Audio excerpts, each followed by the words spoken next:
Hey, you guys, it's Denise Walsh here, and I am super excited to connect with you tonight. It is not Monday night, it is Tuesday night. We had a long weekend here in the States, and so I am here on a Tuesday night wanting to chat about your coaching business. And that is truly what this group is all about. I know that you're here because you've had like this dream or this percolating, I call it this like restless, holy discontent for years, most likely, right? For years, you have this percolating dream of either becoming a coach or writing a book, creating a program, but you don't really know how to get it done. Because the reality is if it were easy, right, we would already be doing it. And so stepping into the world of entrepreneurship, creating a coaching program, learning how to get clients, how do you organize it all of those things are questions that almost every single new coach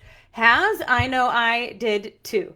So before I jump into answering your questions and sharing with you the roadmap that I've created and seen that what has worked best for me and my clients, I'd love for you to say hi in the comments. Let me know where you are from. Did you have a fun Labor Day weekend? I want to hear down below. So let me scroll here to the comments that were asked. Oh, there we go. Hold on. Let me turn that down. All right. Welcome. Okay, cool. We've got a few questions that I'm going to start with. And if you are listening live and you have a question as well, please be sure to post it in the comments. And whether I'm on my phone or on the computer, hopefully I'll be able to see it. Oh, good. It was a relaxing weekend. Awesome. Thank you for being on live with me. We had a relaxing weekend as well. All right. So one question is, what is the most important piece of advice you could give someone looking to become a coach? This is a great question. And to be honest, I would give this advice to somebody who wants to go into the world of counseling, psychology, social work, anybody who wants to go into the helping professions in sort of like that counselor way. For those of you who don't know, I have my master's in clinical psychology. I spent 5 years working at a local community mental health. And then in 2010, my husband and I both quit our full-time jobs, and we've been working from home ever since. And so the advice that I have is certainly for coaches, but to be honest, it's for anyone who is in the helping profession. So social work, counseling, all of that. And the biggest thing that I have found to be the most helpful is figuring out the one person you want to talk to and helping them with the one problem they have. What I know that I did at the beginning was, because I am a counselor and I have, like, it was very easy for me to say, you want to write a book? I'll help you. You have anxiety? I'll help you. You want to lose weight? I'll help you. Like, I wear all these hats. I've got success in multiple areas. Like, I can really help you with whatever you need. But you can't market that. It's not, if you want to grow your own business and not be at like an agency necessarily, you want to have a niche and speak their language. And so you can do a lot more when they're in your program. So for example, with 90 Day U-Turn, I help people overcome self-sabotage and retrain their subconscious to expect and experience success. I call it a loving kick in the right direction. What do we do? A lot more than that. I use 90 Day U-Turn with trauma and trafficking survivors. So when I'm marketing Stop Sis, which is my nonprofit, we say, are you a trauma and trafficking survivor? Now, 90 Day U-Turn isn't a trauma program. It's a get your life back program. Like, let's grow your dreaming muscle again, you know? And so based on the niche, I'm going to market it differently in order to speak their language. Now, once they're in the program, for example, with Stop Sis, we are also writing a book together right now, and everybody has a chapter, and we're teaching them how to do it. And so once they're in, we actually do a lot more than what the marketing necessarily says. However, you want to be super clear, because you want them to say, that's me. So do you help people with anxiety? Do you help people with relationship struggles? Do you help them With communication, do you help them build their story so they can write their story or craft a signature talk or organize their home? Like, what is the thing that you help them do and the skill that you help them learn? And then we talk about that. And so, and the other reason why I would say this to counselors or psychologists or like the advice I would give myself 20 years ago would be to specialize in something. Because again, a heart surgeon makes way more money than a general doctor. And so if you can become the expert in EMDR or you can become the expert in the Dream Life coaching strategies, if you're the expert, right, then it just, you can really focus on that niche and anyway, make the more money than if we're too broad and we talk to everyone. So that's more of a business question, I think, but I think it's really helpful when you're starting your coaching business to reverse engineer because you're here because you love people, you want to support the world, you have a big heart, and you want to make money. Like if we don't make money, you guys, we can't do the work. If we want to do the work, we have to be able to support ourselves. And so we also want to make money. And so I think that's really when you're talking about your niche, who are you working with? Are they able to pay you? And if they're not able to pay you, who can you partner with that will pay you? So one of the reasons why we started the nonprofit was so we could get grants because we knew that trauma and trafficking survivors weren't necessarily going to be able to pay us $1,000 to do a program. However, we could get grants, we could have supporters and donations, we do speaking engagements and get donations that way to support the work that we do. If you want to work with teachers, well, are you going to market directly to the teacher or are you going to market to the school and tell the school that you have a program that would benefit their teachers and then the school potentially pays for it or parts of it? So there's ways that you can think about who you're working with and what you're supporting them in that can be really helpful. So let me know if that was a helpful answer. All right, I got some in my email, so I'm going to make sure that I pull that off too, or pull that up too. Okay, cool. All right. All right, so another question is how long should a good program be? Now, I think this depends. So I have done a little bit of everything. I have done an hour workshop. I have done 4-hour workshops, like 2 Sundays in a row. I have done a full day workshop in person. I've done retreats. I've done a little bit of everything. And what I have come to learn is that if you want a little booster shot, then maybe do like a week or 2. But if you want long-lasting change, then I would recommend that it be at least 3 months. And the reason for that is because the goal is to help create new habits and help people go on a different trajectory. And the way that I teach my coaches to do this is to, number one, they can license out 90-day U-turns. So they are specifically going to like they are specifically marketing my program 90-day U-turn to their clients are paying them and they're facilitating it using the content that's already created because why recreate the wheel? So that's one way you can do it. The other thing is that you can create your own program and take the content from the Dream Life coaching and merge it into what you already do, merge it in with your own experience, tailor it to your own niche, etc. But what I have come to learn is that having a teaching moment is super helpful because we want to guide the conversation and teach some new skills. But we also want the accountability community connection piece, which is the live meetings. That's like the coaching piece.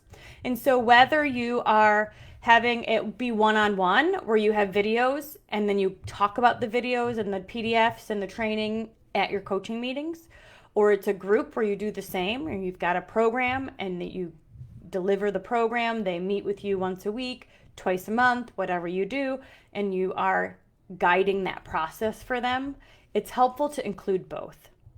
Standard coaching, standard counseling is like you aren't needing to prepare anything and you just come and be a good listener, which is super healing, don't get me wrong. But what I have come to find is like I don't want to just be a great sounding board. I want to guide you. Like I want to support your growth. And so having the teaching elements is really helpful there. So, all right. So let's see.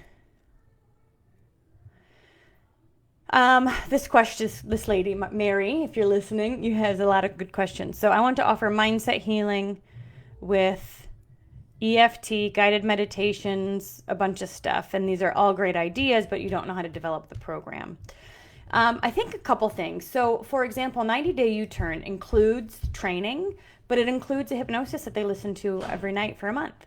It includes some meditations that we do within the training. So, like, I think week 4 is a life purpose meditation, and week 9 is the junkyard meditation and things like that. So it's woven into the curriculum.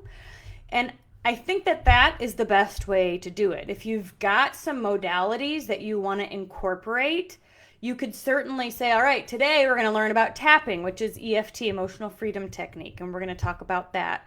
And we're going to practice it this week. And then this week, we're going to learn this skill, and we're going to practice it this week. And this week, we're going to learn this skill, we're going to practice it this week. That's certainly an option. Or you can do a little bit when it makes sense in the curriculum. So I have a couple meditations woven throughout. We do daily habit trackers for journaling. I send them a journal. These are all things that are all woven into the curriculum and something that you could do as well. Let's see.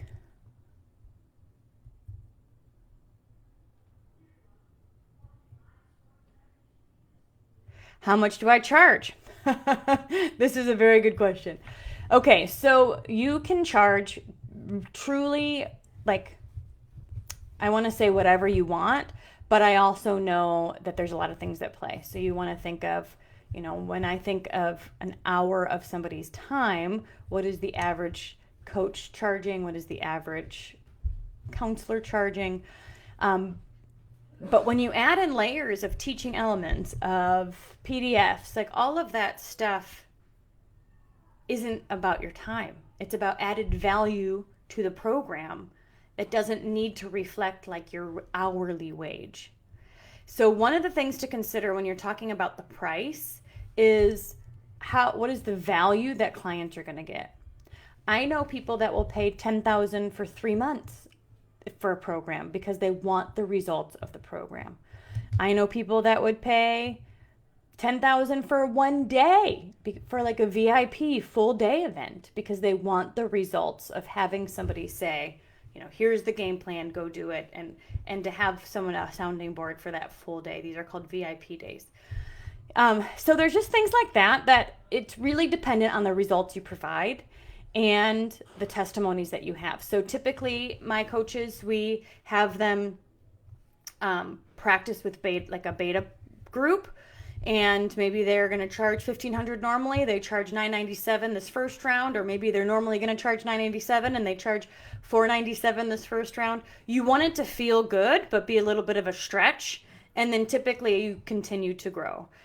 So the first time I ran 90 Day U-Turn, I said it is normally $500 a month for 3 months, so $1,500. But because it's the first round, you can pay me what you feel comfortable with. And what I found is that most people felt comfortable with like $200 a month. And so then the next round, I started with $200 a month, and now it's $300 a month. And eventually it could be only for certified clients, right? There may be a time where I'm not running 90 Day U-Turn for normal like clients. I'm running it only for coaches. And so you will grow and expand. So I always say start with what you feel comfortable with, because you have to sell it and you want to feel really good, but certainly expand and grow. If it has more one-on-one of your time, it's typically higher. If you, like, another way that you could do it is make it longer. So there's a lot of things to consider, but you really want to create a package that includes not only your time, but training, connection, community, the PDFs, the workbooks, all the things included. All right. Let's see. One more question here. I see a lot of people struggle with similar things. How do you help guide individuals that are always frustrated but never doing the work themselves? This is a great question. This is from Lisa. And I would say that, to be honest, this is one reason why we do charge. Because if somebody pays for a program, they have more skin in the game and they want to see results. They are more apt to show up because they paid for it. And so if you are getting a lot of people that don't have skin in the game or keep self-sabotaging or keep not showing up for themselves, saying they want something but not doing it. Send them to 90-day U-turn, to be honest. But maybe you're not charging enough because you really want the people that want to be there. And so if you have somebody that doesn't really want change and doesn't really want to be there, but like knows they need to be there, then a couple of questions that you can ask are like, well, where do you want to be in the next 3 months or a year? Is what you're doing going to take you there? How is this working out for you right now? And you know what? You must like it. Sometimes I'll say this and just be kind of blunt, like, you must like it, because if you didn't, you would do something about it. So let's talk about this. Is it just not clear on what it is you want to do, or you just kind of like being where you are? And if you like being where you are, which is totally good information, right? Why do you like it? Is there some sort of validation that you get? Do you like kind of playing the victim sometimes? Do you get sympathy from others? Do you not have to do things outside your comfort zone because it's easy to stay in this box? Like, what is the gratification you're getting from staying stuck? And I think that would be a really great, healthy conversation to have with a client. You know, you keep telling me that you want something, but you're not doing it. So let's talk about that. It's either one of two things. It's either what you want isn't clear and motivating, or you like staying here. And so either way is just interesting information. Let's make what you want more attainable, more clear, more exciting, and or let's wrestle up why you're staying here, even though you keep telling me you don't want to be here anymore. But you guys, it's always easier to stay where we are, even if we don't like it, because it's comfortable. And that's exactly what 90-day U-turn is all about. Growing your comfort zone, elevating your normal so that you do something different. All right, I'm going to check to see if there's any other questions. If you've got questions in the chat here, certainly let me know. Awesome. I think the biggest thing when we talk about growing your coaching business, you guys, is to have a program you love. When you figure out a program you love that you know gets results, you are going to shout it from the rooftops. You are going to figure out the marketing strategy that works for you. You are going to get business cards and hand them to everybody in the Chick-fil-A line. I don't know. You're going to learn how to do webinars. You are going to go to the networking meetings. You are going to get the word out about what you have because you know it's so impactful. And so step one is to create or find a program that you really align with, that you would shout from the rooftops. And that's why, as in the Dream Life certification program, not only do you go through 90-day U-turn and have your own aha moments and elevation experience, like bumping through your own personal glass ceiling, but you also learn how to teach it. You become a support coach for it. You can then go on to license and lead your own 90-day U-turn as well. So, and the reason why I do that is because once you go through it, you know how awesome it is, right? And then you're more apt to like that's half the battle. Now that you know how awesome it is and you've given people a roadmap to follow, you want to shout it from the rooftops. And there's a million different ways to market it. But you gotta love what you're doing before you can. So I hope that this was helpful, you guys. If you are interested in learning more about becoming a Dream Life coach or learning more about 90-day U-turn, put coach in the chat or the comments below. I'd love to connect with you and tell you a little bit more about how I can support your journey of creating a $100,000 program and getting your coaching business not just off the ground, but thriving. Have an awesome day, you guys. We'll see you soon.